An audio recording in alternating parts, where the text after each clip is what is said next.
여러분 안녕하세요. 저희는 최신 및 가장 흥미로운 정보가 해외 토픽 속 대한민국을 찾아냅니다. 영상 유익하셨다면 구독과 좋아요, 알림 설정 부탁드리며 댓글로 의견도 남겨주세요. 워싱턴 포스트는 지난 1일 중국이 북서부 간수성 위몬시 전문가들은 위성 영상으로 볼 때 중국의 신형 대륙간 탄도미사일인 둥펑 41의 경납고라고 주장했습니다. 둥펑 41은 12,000km에서 15,000km 사거리를 자랑하는 미사일로 만약 중국에서 발표한 이 사거리가 사실이라면 세계 최대 사거리를 지닌 미사일입니다. 미국에게 충분히 치명적인 타격을 줄 수 있는 무기라고 할 수 있죠. 중국은 여기에 그치지 않고 미국 항공모함을 잡기 위한 무기로 대함 탄도미사일 개량도 서두르며 미국을 저격하기 위한 만반의 준비를 서둘렀습니다. 항공모함은 미군의 핵심 전력이자 움직이는 이동 요새로 존재 자체가 위협적이라고 할 수 있습니다. 그리고 이 항공모함을 가장 많이 운용하는 곳이 바로 미국인데요. 눈엣 가시인 미국 항공모함을 잡기 위해 중국이 꺼낸 히든 카드는 바로 둥펑 21D입니다. 둥펑 21D는 1300km에서 3000km 사정거리를 자랑합니다. 보조 연산 시스템을 활용하면 항모에게 치명적인 타격을 입힐 수 있는 무기로 평가받습니다. 둥펑 21D가 처음 등장했을 때 많은 전문가들이 비웃었습니다. 실제 항공모함을 맞춘다는 것이 쉬운 일이 아니기 때문입니다. 네, 안녕하십니까.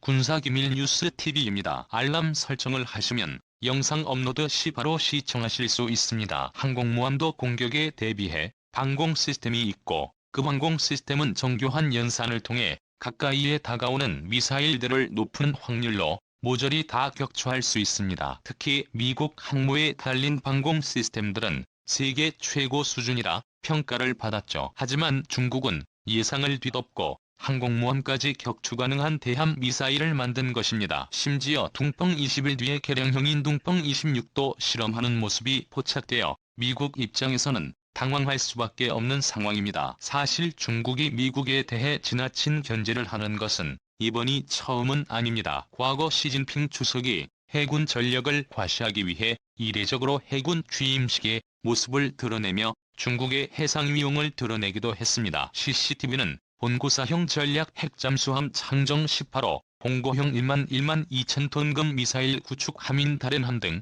중국 최신 기술이 집약된 잠수함들을 노출하면서 미국을 자극했습니다. 이번 행사를 통해 중국에서는 국영조선소의 역량과 과학기술 수준을 보여준 것임을 강조하며 향후를 미국과의 대치에서도 밀리지 않을 만한 기량을 갖추었다는 것을 의미한다고 밝혔는데요. 외신들은 중국의 군대가 미국에 견줄 만한 수준이 되진 않지만 양적인 확대는 무시할 수 없는 수준이라고 보도하며 특히 중국의 핵잠수함 건조 능력에 대해 두렵다는 의견을 남겼습니다. 실제로 미 해군 정보국에 따르면 중국 인민해방군이 보유한 전함은 2015년 55척에서 작년 말에는 360척으로 늘어난 것으로 분석했습니다. 이는 미 해군이 현재 보유한 전함보다 60척이나 더 많은 것인데요. 미 전략국제문제연구소는 중국이 최근 1년간 건조한 선박수가 미국이 과거 2차 세계대전 기간 4년간 건조 능력을 불가동해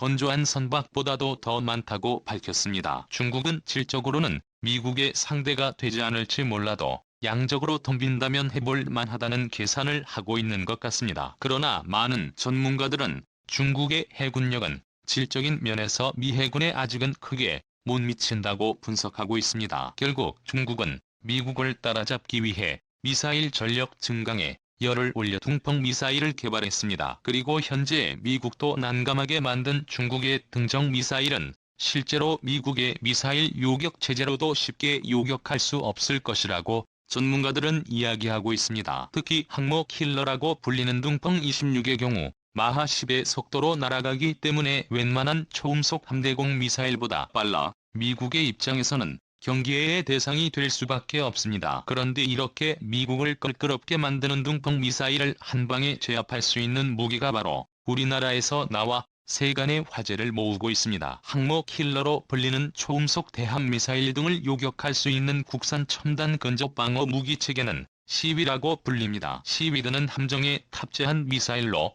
요격에 실패한 적 대함 미사일을 최종적으로 방어하는 수단이라 최후의 보루라고 평가받고 있습니다. 기존에는 한국은 네덜란드에서 만든 수직이 30 골키퍼 제품을 사용해 해군 함대에 적용했습니다. 하지만 노후화 문제와 더불어 유지 보수가 어려워지면서 우리나라 인천급 호위함부터는 미군에서 개발한 플럭스를 탑재했습니다.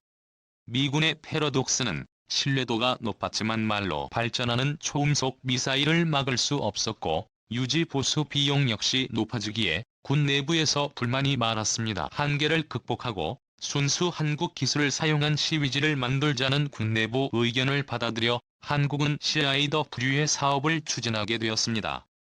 그 결과는 매우 충격적이었는데요. 대한민국을 대표하는 방산업체인 하나시스템과 맥라이진 X1이 만든 신체계는 JSL 레이더를 탑재해 전 세계 군사 전문가들을 경악하게 만들었습니다. 에이스라 불리는 능동형 전자주사식 위상 배열 레이더는 기존 위지에 사용되지 않았지만 세계 최초로 한국이 개발한 CIW에서의 시스템에 탑재가 되었습니다. A사가 탑재되면서 미사일 탐지 능력이 비약적으로 상승하게 된 것이죠. 덕분에 CIW의 쓰이는 초음속으로 비행하는 중국 미사일들을 빠르게 포착해 3초 만에 대응이 가능합니다. 다른 시스템들은 현재 기술로 따라갈 수 없는 상황입니다. 한국산 CIW 개식 개발에 보다 힘을 실어주는 소식이 한 가지 더 있습니다. 송산이 펄럭스 블록에 비해서 사용할 수 있는 20mm 탄약을 국산화에 성공했습니다. 관계자에 따르면 이번에 개발한 펠릭스용이 10mm 탄은 현재 한국이 사용하고 있는 미국 제람 243형 철갑탄보다 기술적으로 한 단계 높은 성능을 가진다고 하는데요. 243터 경판이 알루미늄 탈피 내부에 킹템 관통자를 삽입한 형태인 것과 비교해 이번에 개발된 모델은 보다 경량화된 복합 제2탈피에 FMPDS 관통자를 삽입하고 있기 때문입니다. 그 덕분에 243m경 철갑탄이 그냥 관통만 하는 것과 비교해 20mm 애플 MPDS 관통자는 장갑을 관통함과 동시에 쪼개지면서 체혈 파편을 발생시립니다. 그리고 체혈 파편은 표적을 파괴함은 물론 화재를 일으키는 소위 효과까지 일으키리다. 관계자는 본격적으로 제식화될 CIWS와 동시에 한국형 탄약이 개발될 것이라고 밝혔습니다. 헐렁스 20mm 탄약을 개발했듯이 유도 컴퓨터를 약간 개선해 탄도 특성을 변화시켜 개발할 수 있다고 이야기했는데요. 그 결과 대한미사일은 말할 것도 없고 전투함이나 해양고정 표적 혹은 항공기 등 국제전에서 마주칠 수 있는 다양한 표적에 모두 효과적일 것이라고 관측하고 있습니다. 이 사실이 알려지자 중국군 당국은 일제히 난색을 표한 것은 물론 중국 군사 매체에서도 해당 사건을 대서특필하고 나섰습니다. 군 고참의 면은 현재 중국에서 잘 알려진 온라인 군사 전문 채널입니다. 중국 내 많은 군 팬들의 뜨거운 사랑을 받고 있는 채널로 양심적인 채널로 불리며 중국 온라인 플랫폼 요코에서 종합 평점 96점을 받은 만큼 정확하고 소신 있는 정보 전달을 하는 매체입니다. 공모 차위면에서는 우리나라가 MLBX에서 처음 CIWS를 공개하시 7월 게틀린 한국이 능동 이상 배열 레이더가 장착된 신형 근접방어 무기체계를 선보였다. 이는 미국 근접방어 무기체계를 능가한다는 주제로 해당 사건을 비중 있게 다루었습니다. 보도에 따르면 한화 시스템과 맥라이진 X1이 공개한 모델은 레이더의 구체적인 위치 배치 방식 등에서 약간의 차이가 있지만 능동 이상 배열 레이더의 탑재로 현재 한국 해군이 운용 중인 골키퍼와 프랑스보다 더욱 업그레이드된 표적 탐색 및 조정 능력을 갖게 되었으며 세계 최고 수준의 근접방어 무기체계가 될 것으로 보인다고 이야기했습니다. 덧붙여 현재 다기능 위상 배열 레이더가 장착된 근접방어 무기체계는 아직까지 그 어떤 나라에서도 개발을 하지 못했으며 기존 한국이 사용하던 골키퍼의 경우 수동으로 조작했지만 한국형 근접방어 무기체계는 자동 수동 반자동 조작을 탄력적으로 지원하기 때문에 적을 더 효과적으로 타격할 수 있다고 이야기했습니다. 한국 해군이 두 회사 중 어떤 모델을 선택할지는 아직 미지수지만 공고이면은 하나 시스템의 솔루션이 더 유력할 것으로 보인다고 말했으며 현재 한국 해군이 골키퍼와 펠럭스를 모두 전개하는 것처럼 두 모델 모두 채택될 가능성도 배제할 수 없다고 덧붙였습니다. 중공 밀독 네티즌들의 반응도 뜨거웠는데요. 하나 디자인이 더 낫다. 또 30mm 초속 70여 발의 사출 속도는 이미 낮지 않다. 레이더를 주로 사용하는 현대 방공전에서 중국은 아직도 사격의 수렁에 빠져 있다. 성능을 굳이 보지 않더라도 디자인만 봐도 대단한 게 느껴진다. 우리도 배워야 한다. 우리나라 100만 130씩을 보기나 한 거냐. 7월 30mm로가 불고 있네 선 130씩컷이란 거 모르냐. 깔끔하다. 과학기술의 집성체가 따로 없다. 외관만 도위력이 느껴진다.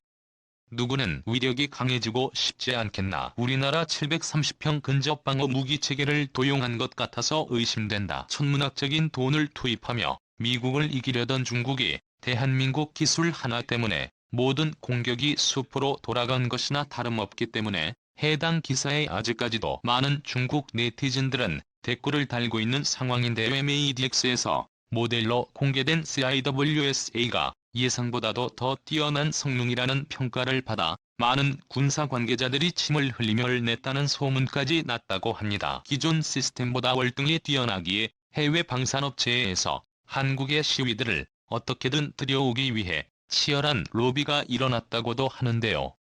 미국도 하지 못한 것을 한국이 해낸 것입니다. 중국의 거만한 콧대를 한방에 제압할 수 있었던 것은 한국이 가진 놀라운 기술력 덕분이라 할 수 있습니다. 한국이 앞으로도 계속해서 최고의 기술력을 갖춘 국가가 되길 바라며 중국이 분수도 모르고 날뛰는 일들이 없기를 바라겠습니다.